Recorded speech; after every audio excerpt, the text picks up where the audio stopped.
Magandang tanghali mga kapriyon. So munting payo lang sa mga kapatid natin mga technician, installer.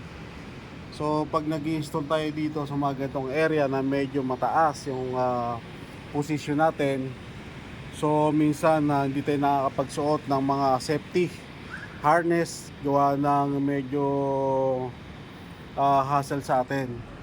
So hanggat maaari mga kapatid is dobling ingat.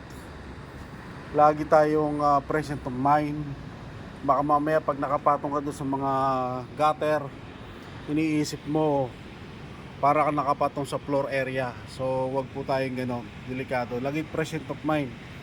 Yung mga problema natin, usually pagdala-dala natin sa trabaho, doon tayo nadadivert nung pag-iisip natin. So minsan doon tayo nadidisgrasya. So at much as possible, yung problema, mga anxiety, iwanan muna natin yan. Kasi hindi kayo matutulungan yan sa oras ng madisgrasya kayo.